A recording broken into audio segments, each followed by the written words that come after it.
My name is Lieutenant Carlos Oropesa. That's C-A-R-L-O-S. Last name is O-R-O-P-E-Z-A. With Aurora Fire Rescue, I'm in the Public Information Office. We're here to update you here on the fire at the corner of Colfax and Peoria. I want to give you the latest. Right now, we're still currently in an operational phase. We are fighting active pockets of fire at this time there. As a result, we do have apparatus deployed, and we'll have the streets shut down for the foreseeable future. We don't have a definitive timeline on when they might open up again. So, as far as the power to that particular block, it is currently off. All the utilities are shut off there, including water, power, gas. However, as far as the neighboring businesses, I don't have any information on that at this time. Secondly, we've commenced drone operations to help us with some of the operational concerns there, looking for hot spots, taking some thermal cameras, trying to identify where we might need to put more water there, as well as starting a preliminary investigation at this time. There's so much damage and significant collapse hazard that we haven't actually sent in any personnel for the investigation. Lastly, there's been questions on whether or not this fire is connected to one that we had earlier this week at Addison Court. All we can tell you for certain is that both buildings were under construction. We don't have any other information other than the Addison Court fire is being investigated as a potential criminal act at this time. Lastly, I wanted to thank all the different neighboring agencies that were able to come out here for their professionalism, their assistance. They were outstanding. We couldn't have done this without you, without your folks' help. So this time I have some time for some questions from anybody. Lieutenant, can you tell us if there's any indications at this time how it started, or can you tell us the circumstances that were taking place when it started? Unfortunately, we don't have any of that information right now. Like I said, the building is still an active fire scene and a significant collapse hazard, so we haven't been able to get anybody in the actual building itself. Yeah, so. And do you know if there were construction crews on site when it started? Initial reports are that construction crews were in the building and quickly evacuated there. So crews started, made entry for initial fire attack, but then quickly it went defensive, which was a pure external fire attack mode rather than what we typically do, which is an internal fire attack, trying to aggressively get ahead of fire there. But by the time we were able to get on scene, we had to change our tactics. Where were those crews, and have your investigators been able to talk to them? Have they given you any ideas? They've been able to talk, but I don't have the exact information on where they were located exactly. Is there any connection in the ownership between this fire building and the other? Not to my knowledge. So since it's a possible collapse, how do you get anything in there to test it? Do you have to send in a robot, or how do you test all We started drones there, and the drones have thermal imaging cameras on them there, so we can kind of see hot spots. But the plan going forward here in the next couple of days is probably going to require heavy equipment to actually knock down the remaining walls there. We've actually had some collapse right in front of you. If you see this very corner there, that was a collapse a couple hours ago there. So we're still worried. We're not getting anybody in there until we can safely access the building. Where are the hot spots that you know of so far? Are they like deep inside, or? They're all over. So when a building's being constructed, there's no drywall, there's no doors that are shut there. There's plenty of open voids, and fire is just going to get inside everywhere there. So really everywhere, unfortunately. Here we are almost 48 hours later, or maybe we're past 48 hours at this point.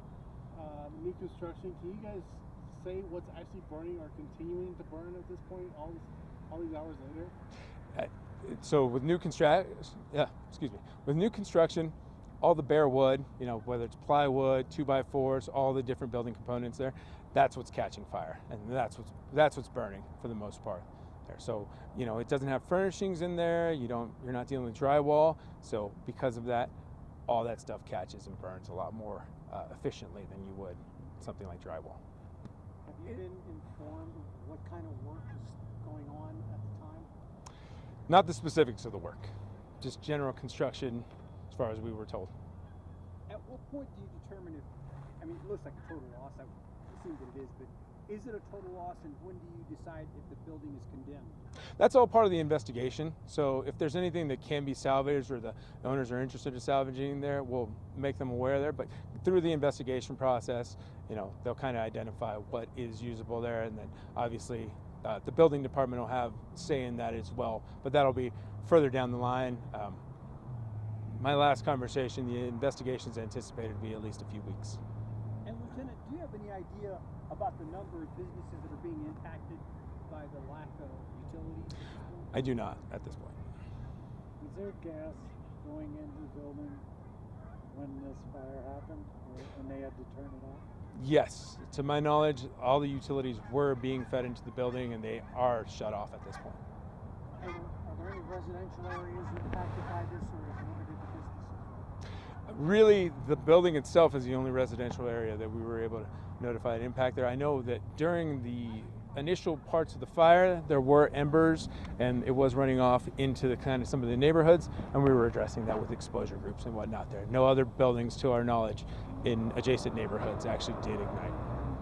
To add to Dan's question about the gas lines, do you know if gas lines are being installed in the building to the upper floors?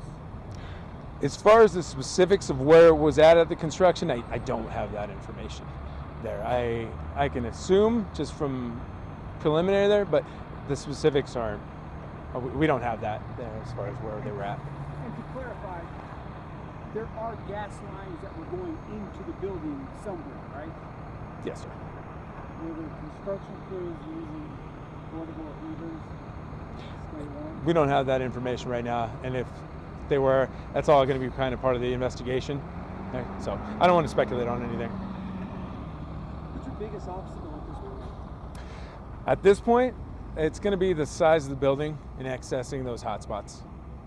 Just because it's not at a point where we feel comfortable making any sort of entry.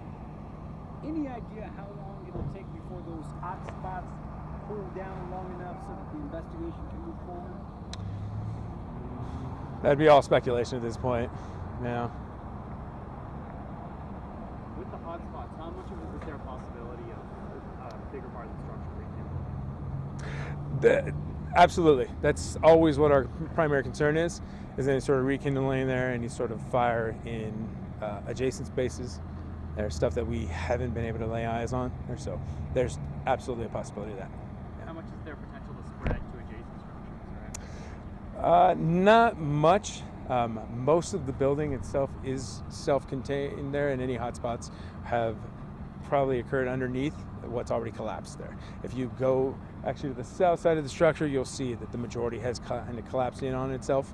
And you can also see just the amount of heat there from the effects of what happened on the concrete facade, on the concrete portion of the parking structure. And Lieutenant, what about the traffic? How long will Peoria and Colfax be shut down? Is there any way to tell? No, I don't have any sort of way of being able to tell that. I can tell you, we anticipate on continuing chasing these hotspots probably another day or so, at least, and then kind of dealing with the collapse hazard from that point on. So people who live around here, obviously you can smell it and taste it almost. Is there any concern for people with respiratory problems or stuff like that? Yeah, there absolutely is. Obviously, Colorado, it's a very common area for people with respiratory problems to relocate to. There, if they do have any sort of concerns, anything that's acute, and feel like they need assistance, we're still, fully operational and running any sort of emergency call. So if they need anything from us, we're happy to help with any sort of EMS and transport they might need there. So it is a concern. Cool. Thank you, folks, for coming out. Appreciate you. Lieutenant,